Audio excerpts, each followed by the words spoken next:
Hello everyone, Peter Smith here.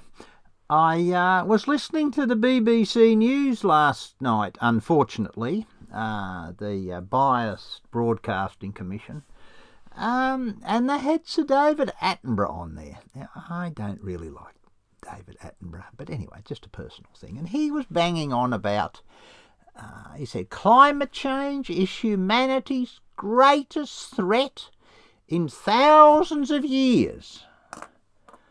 Well, I wonder how he knows that. He's not been about for thousands of years, but there you go.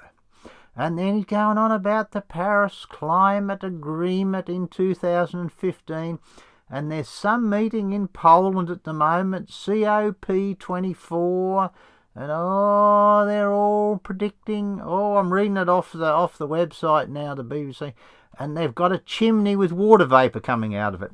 There you go. You know, it's might be a bit of carbon dioxide, I'm not sure. Most of it's water vapour. And there's a goal of reducing average surface temperature of the Earth 1.5 degrees. And we're meant to slash greenhouse gases by 45% by 2030.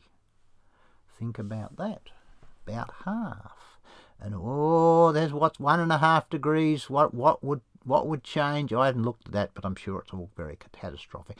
And then they got comparisons of warmest years and coldest years, and the graphs don't really mean anything much. 1.5 degrees, stop global warming. And then we go down a bit further, and now I've got an interesting bit here. Wait till I find it. Here we go. Now, as some of you might know, I've been lobbying at the UN for the last 23 years, and I follow a little bit of this stuff. And I always say, follow the money. Now, the rich countries of the world, apart from the United States, that's the European Union basically, and Australia and Canada and New Zealand and those sort of countries, they are pandering to the environmental extremists. And they're apparently going to stump up $100 billion every year from 2020 as part of the Paris Agreement. So that's how you work out why we've got all this stuff. Because the rich countries are pandering to the environmental extremists, and the poor countries think they're going to get money with carbon credits and all this sort of stuff. Now, for those of you who don't know me, I did an engineering degree, and I specialised in thermodynamics and all this sort of jazz. And I remember a lecturer coming to the University of Tasmania from the University of Chicago in 1972, and he was talking about global cooling. And he claimed that soon he'd be getting an extra 20 feet of snow. I remember the lecturer quite well. Global cooling. That was the fashion in the sort of early 1970s. And then the average world temperatures went up a smidgen, 0.5 degree in 100 years. 0.5 degree centigrade in 100 years. And global warming. And then it sort of flattened off for the last 10 years. And then you got climate change. And they go on about, there's more hurricanes and cyclones and the weather's unpredictable. And I say, hello, the weather's always been unpredictable. My old professor, Archie Oliver at the University of Tasmania, he said, you can't predict the weather. Tomorrow. Will it rain tomorrow or not? Will it snow tomorrow? Now, we have a 4 or 5 day forecast here. If you ever look at that and take note of what actually happens, mostly the weathermen are wrong. They can't get the prediction right even 5 days in advance. So now these clever people are trying to tell us they can work out what it's going to be like 20, 50 years' time. And I say, how? Now, if you go on the internet and YouTube and look up global warming skeptics or climate change skeptics. And you'll see a chap, Willie Soon, he's one of the chaps I met over in America. He reckons the big change is the amount of radiation coming from the sun. And others say that the most important greenhouse gas is water. But it's not just gas, it's liquid too. And solid, ice and snow and stuff like that. And when the climate warms up, you get more water in the atmosphere. You get more clouds. So it doesn't necessarily mean just because you get a little bit warm up, it doesn't necessarily mean it's going to go out of control. There's lots of things affect the climate. Lots and lots of things. It's just a con job what's going on with this man-induced global warming. And they come up with this figure, 97% of scientists agree. You see, if you look at the paper, it comes from Queensland in Australia, and dodgy blokes out there in Australia. And he asked a very small number of people, do you think carbon dioxide affects the climate? Well, yes, it probably does. Man-induced global warming? Well, yes, there could be a small change, could be a medium change, could be a large change. It's hard to tell. You know, the amount of radiation from the sun varies. Lots of things vary. You've got cycles of things in the ocean. You've got different currents. You know, like we get a bit of Gulf Stream up here in Scotland. You can't feel it too much sometimes, but a bit of Gulf Stream. You know, all these different factors. And you see, we need carbon dioxide. You need it for plant growth. Now, for people who know me, you know I came from a farm in Tasmania. We grew some good apples in Tasmania. Very nice apples and beef cattle and a few sheep and bits and pieces of other stuff. And you see how plants grow, and people don't seem to understand this. There's a thing called photosynthesis. And it's very simple. The plants take the carbon dioxide out of the atmosphere and produce oxygen, and the carbon they get from the carbon dioxide is used to grow the plants. And all the animals feed off the plants. So we feed off the animals and the plants. If you're a vegan, you just feed off the plants, but most of us feed off the animals and the plants. So the animals feed off the plants, and we feed off the plants too, you see? And we've hardly got enough carbon dioxide for it to grow well. If we had double the carbon dioxide we've got now, we would get terrific increases in food production.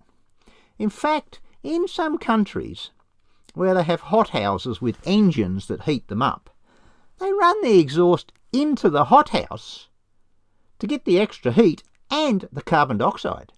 And the plants grow much, much better if you have higher carbon dioxide. And we can handle more carbon dioxide. The people in the submarines have a vastly increased carbon dioxide level than what we've got. It's not a problem. And the change is so small. See, 1.5 degrees. You think about 1.5 degrees. If you added 1.5 degrees to winter here in Scotland, you went up, it'd be great. I would love an extra 1.5 degrees. Now people say, oh, what about at the equator? Well, you see, at the equator, it's pretty moist. And probably going to get more clouds, and it mightn't go up as much at the equator. And then they go on about deserts and this and that and the other thing and all the changes. And there are changes. My brother catches different fish down now in Tasmania than what they used to, because it's got a fraction warmer. And he throws his net out and he gets these different sorts of fish he never used to get before. But it's not a problem. The fish just move about. There's all this fuss and carry on, trying to scare us. But it's really about money. Now, if you want to think of a really cruel trick, Tony Blair, former Prime Minister of Britain, didn't like him very much, he's a big pro-abortionist. He decided to put a green tax on air travel from the UK, supposedly to cut down on carbon dioxide. It's just another excuse for a tax to tax us. That's all it is.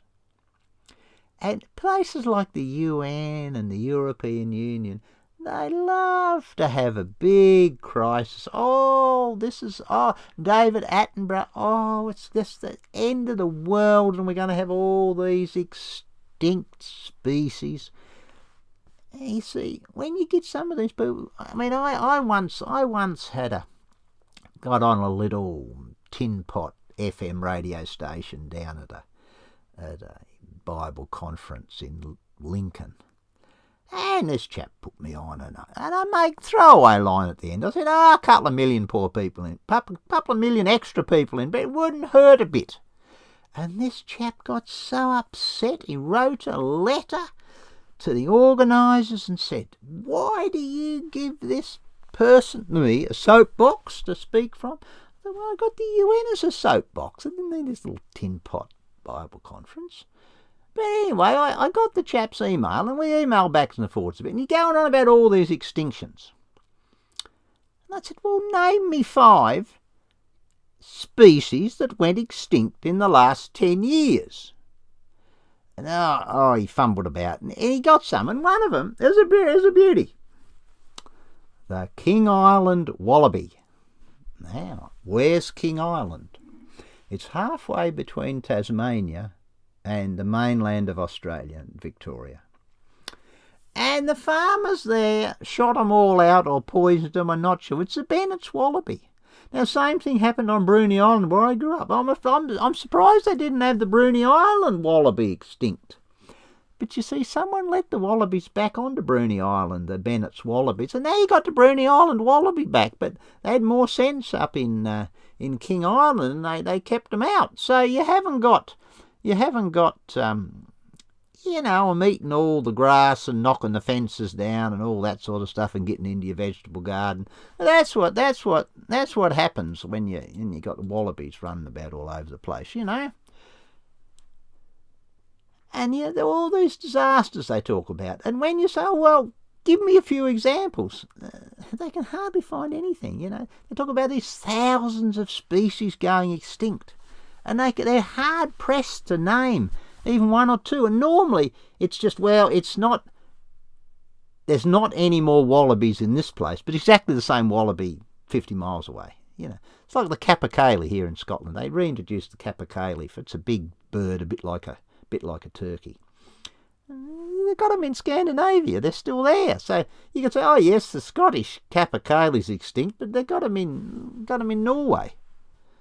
Don't know how they went when they reintroduced. Someone probably shot them and ate them. Who knows? I'm not sure. So there you go. I just want to have a little rant about the supposed global warming, climate change disaster. And I just have the view that God gave us a tough planet. I'm not saying we should trash the planet. I grew up on a farm. We looked after the land. I don't like seeing rubbish and muck strewn everywhere. We should look after the place. But these sort of things about, we're going to have mass extinction and this and that and the other thing, I just don't think it's going to happen. Because the planet's tough. God made it tough. Where my great-great-grandfather stole the shirts down in East Sussex, I went down there a few years ago, and it was a wilderness in the 1840s when he got into trouble and nicked those 2 shirts. Now it's pristine, it's all grown back, where they had all this iron ore mining and slag heaps and all the trees chopped down, just all grew back. And you'll see the same thing in all sorts of places. Just stuff all grows back. Now you've got a few bings here in Scotland, these big slag heaps from the coal mines. Now if they put 3 or 4 inches of topsoil on it and planted a few trees, it'd be brilliant. You can do that stuff. It's easy. My brother over in California, when they're putting this railway line through, they put little plants in and bring it all back the way it was. Do the same in Tasmania with the roads department. You put a cutting through a little bit of a hill, and they got a botanist, and she goes around and looks at all the different bushes and little trees and stuff, and she plants it back just the way it used to be. So the impact the humans have is very, very small, very small. But these people at the UN and the EU, they've got to make for themselves this great big catastrophe. And it's going to be coming out of my pocket. I can just see that. The taxpayers are going to get ripped off with more and more of this. Trump's not into it. He's not going along with that stuff. Another good decision by President Trump not to go along with all this sort of stuff. You know, very expensive if you're doing this wind and solar power. Now, I'm not sure about this, but I heard Margaret Thatcher was the one that popularised this carbon dioxide global warming stuff, so she'd have an excuse to get nuclear power reactors. And you see, this is the offer. As I said this to an environmentalist at the UN once. Says, well, if you don't like coal-fired power stations, put nuclear in. Oh, she's all twitchy. I triggered her. I'm pretty good at triggering people, you know. So there it is. So that's all I've got to share tonight. If you like this, give me a like. If you want to share it with someone, give me a share. If you want to subscribe, that'd be lovely. I'm not after any money at the minute. I'm still getting paid where I am at Transatlantic Christian Council. Hoping to be over at the UN in January and doing a bit more, giving them a bit more cheek, just nicely, in a nice Christian way as I do. And being a little pain in the backside here and there for different people. So God bless you, and see you again soon.